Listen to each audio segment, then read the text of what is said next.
Casi sin darnos cuenta, por mucho tiempo los cristianos no habíamos considerado lo que la Biblia enfatizaba drásticamente: la prohibición de la celebración que los babilonios habían instituido cada 25 de diciembre y que lo hacían poniendo un árbol frondoso en sus casas, recordando el nacimiento de Tamuz, o el más despiadado y enemigo del pueblo del Dios Altísimo, también conocido en la Biblia como Baal o Moloch. Deuteronomio 12, 1 y 2. Destruiréis enteramente todos los lugares donde las naciones que vosotros heredéis sirvieron a sus dioses, sobre los montes altos y sobre todos los collados y debajo de todo árbol frondoso. Primera de Reyes 14, 23. Porque todos ellos también se edificaron lugares altos, estatuas e imágenes de Aserá en todo collado alto y debajo de todo árbol frondoso. Segunda de Reyes 16:4. Asimismo sacrificó y quemó incienso en los lugares altos y sobre todos los collados y debajo de todo árbol frondoso. Segunda de Reyes 17, del 9 al 10.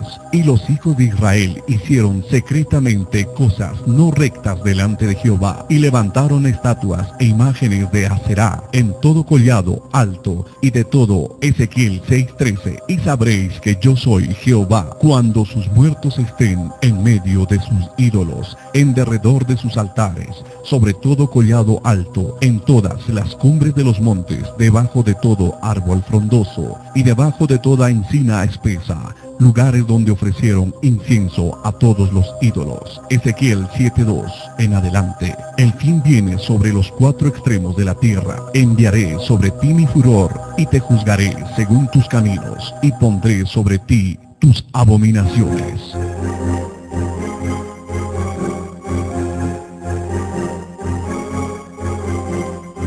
En primer lugar, debemos entender y aceptar que la Navidad no tiene su origen en el cristianismo puro, sino que en el paganismo de Babilonia, aproximadamente 2600 años antes de Cristo. La Biblia hace una referencia en Génesis 11:9. La historia relata que en aquel entonces existía una reina llamada Semiramis, en cuyo vientre crecía su hijo Tamuz, que según aquella religión lo habría concebido virginalmente. También la Biblia menciona a Semiramis con el nombre de Aserá. No cabe duda que el paganismo de Babilonia trascendió las fronteras, asentándose con mucha fuerza en el politeísmo del Imperio Romano. Es ahí donde se celebraba el día 25 de diciembre como el festival de invierno, en conmemoración del nacimiento de Tamuz, Saturno para los romanos, el dios Sol encarnado. Esta festividad iba acompañada de orgías, desenfrenos y una gran inclinación hacia el valor de la amistad, lo cual se demostraba con el intercambio de regalos y presentes para aquella fecha. También surgió la costumbre de adornar las puertas de cada casa con coronas de flores y hojas verdes, y por cierto, la práctica para adorar un árbol con frutas y decorativos alusivos al dios Sol. Esta era la fecha del solsticio de invierno, y el centro de todo era recordar y celebrar el nacimiento de la divinidad solar, cuya concepción se había realizado en la Virgen Matriz de la Reina del Cielo, o Semiramis. Semiramis enseñó que en una noche estaba viendo un tronco seco, muerto, y en esa noche el tronco cobró vida y se hizo un árbol frondoso y verde, y ella explicó que el tronco seco y muerto era Nimrod, y que el tronco verde y frondoso y revivido era Nimrod, revivido en Tamuz, su hijo. De ese modo, todos los babilónicos y los romanos que ponían cerezas en las copas de los árboles era para adorar al dios Tamuz, o también conocido como Baal. Dice la Biblia en Deuteronomio 12:2: destruiréis enteramente todos los lugares donde las naciones que vosotros heredéis sirvieron a sus dioses, sobre los montes altos y sobre los collados y debajo de todo árbol frondoso. La historia registra que Dios siempre abominó el adorno y la adoración del árbol frondoso. hoy conocido como el árbol navideño. En cuanto a toda esta celebración navideña que nació hace mucho tiempo, dice la palabra del Señor, Jeremías advierte al pueblo de Israel, según el libro de Jeremías, capítulo 10, versículo 2. Así dijo Jehová, no aprendéis el camino de las naciones, ni de las señales del cielo tengáis temor, aunque las naciones las teman, porque las costumbres de los pueblos son vanidad, porque el árbol del bosque cortaron, obra de manos del artífice, con cincel, con plata y oro lo adornan, con clavos y martillos lo afirman, para que no se mueva. Derechos están como palmera, y no hablan, son llevados porque no pueden andar. No tengáis temor de ellos, porque ni pueden hacer mal, ni para hacer bien tienen poder. ¿Será agradable a Dios este árbol dentro de nuestros hogares y locales de reunión? En la fiesta de Saturno del 25 de diciembre de cada año, los romanos adornaban los árboles con bolas de colores y frutas, representando la fertilidad y el tributo al dios Sol. También acostumbraban a identificar sus casas con coronas de flores y hojas verdes colgadas en las puertas de sus casas. Más tarde, cuando fue establecido el catolicismo romano bajo las falsas pretensiones religiosas de Constantino, aproximadamente por el año 325 después de Cristo, toda la mezcla del paganismo babilónico y romano fue introducido deliberadamente al cristianismo. La antigua Semiramis, también conocida como Venus, Osiris, Rea, Aserá, pasó a llamarse la Virgen María, y a la encarnación del dios Sol, Tamuz, también conocido como Baal, Moloch, etc., se le llamó Jesús posteriormente. El festival del solsticio de invierno, celebrado el 25 de diciembre de cada año, pasó a ser la fecha oficial del nacimiento de Jesús, y la antigua costumbre de la entrega de regalos y presentes fue acomodada en función de la experiencia que tuvieron los magos al visitar al niño Jesús, entregándole regalos. El antiguo árbol que la religión de Babilonia adornaba en celebración del nacimiento de Tamuz pasó a llamarse el árbol de Navidad. ¿Coincidencia o misteriosa trascendencia? Saque usted sus propias conclusiones. No podemos negar que la fecha de Navidad es un verdadero caldo de cultivo para los comerciantes y el consumismo, pero todo detrás de una pantalla o envoltorio cristiano. Los mismos que pregonan la Navidad de Cristo exaltan y defienden al omnisciente, omnipotente y omnipresente viejo Pascuero. Él lo sabe todo, todo lo puede y está presente en todas partes. Este personaje no es más que el mismo diablo, imitando todos los atributos de Dios, y fue introducido a la tradición popular por el catolicismo romano. El sacerdote católico Nicolás, obispo de Mirá, en el tiempo del emperador Diocleciano, siglo IV, entre todas sus prácticas religiosas, acostumbraba en época de Navidad a dar regalos y presentes a los niños. Luego de su muerte, la Iglesia de Roma lo elevó a los altares y desde ahí pasó a ser San Nicolás o Santa Claus, a quien todos los niños esperaban ansiosamente para recibir los regalos en época navideña. Más tarde, este San Nicolás adoptó el nombre de Papá Noel, de la raíz francesa que a su vez deriva del latín natalis, natal, o sea, padre de la Navidad.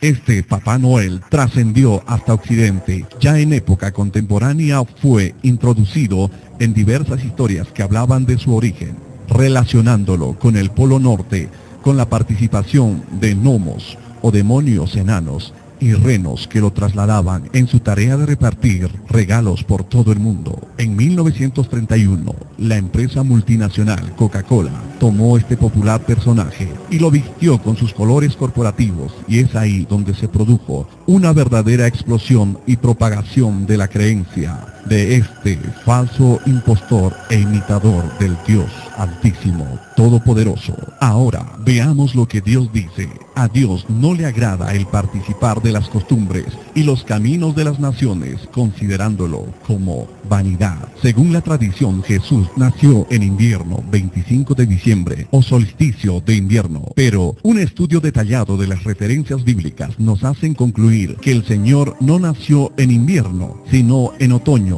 a mediados del mes de septiembre o a principios de octubre. Un antecedente muy consciente es que la Biblia dice en Lucas 2:8 que había pastores en la misma región que velaban y guardaban vigilias de la noche sobre sus rebaños. En el tiempo del nacimiento del Señor, como es conocido, los pastores en Palestina no hacen esto durante invierno. Siempre traen sus rebaños de las montañas a los rediles antes del 15 de octubre. Como vemos, está claro que Cristo no pudo haber nacido a mitad del invierno. Los magos no intercambiaron regalos. Aquello era una costumbre oriental, el presentar regalos al estar ante un rey. Cuando los magos llegaron, fue mucho después del nacimiento de Jesús. Para esta época, él ya vivía en su casa, según Mateo 2 del 9 al 11, y no en el establo. Obviamente, los regalos de los magos no eran regalos navideños. Jesús nunca mandó a que se le recordase el día de su nacimiento. Tampoco existe registro que los apóstoles hayan celebrado la Navidad. Por el contrario, el mandamiento que Cristo dejó fue el de recordar su padecimiento y su muerte como un sello de un nuevo pacto. Y esto sí fue practicado por sus discípulos y se hacía cada primer día de la semana, según Lucas 21:19, Primera de Corintios 11 del 23 al 26 y Hechos 27. Conclusiones. La Navidad proviene de la antigua costumbre babilónica y que Roma, en su constante afán de sincretismo religioso, la trasladó como fiesta cristiana. ¿Por qué los evangélicos se han sometido a esta costumbre católico-romana, hablando el mismo idioma y levantando la misma consigna ecuménica? Roma celebraba a Saturno cada 25 de diciembre. ¿Será agradable a Cristo celebrar su nacimiento, un día tan especial para el paganismo diabólico? La Biblia enseña que Cristo no pudo haber nacido un 25 de diciembre. Jesús jamás mandó a que se celebrara su nacimiento, sino que se recordara su muerte en la celebración de la cena con un pan y una copa. El que tiene oído, oiga lo que el Espíritu dice a las iglesias. Apocalipsis 3:6.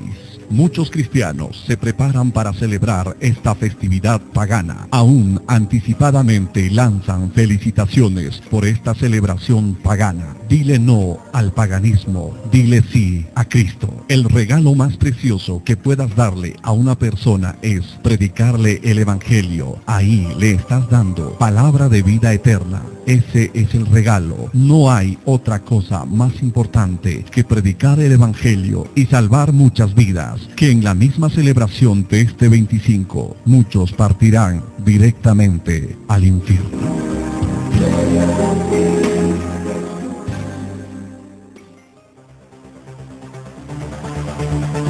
Producción Jenny Vilca. Redacción Gina Barrera. Edición y locución David Santiago. Este estudio no ha sido hecho con el egoísta propósito de polemizar, sino que motivado bajo el deber de pregonar la verdad pura de las Sagradas Escrituras, sin tradiciones ni mixturas de costumbres diametralmente opuestas a la voluntad de Dios. Solamente es un llamado a considerar la suficiente luz, verdad y advertencia que la Biblia entrega frente a esta celebración a la cual todo el mundo se hace parte. Que la gracia de Dios nos dé la luz y sumisión a su palabra, y que su Espíritu Santo nos ayude a hacer lo que es agradable ante sus ojos.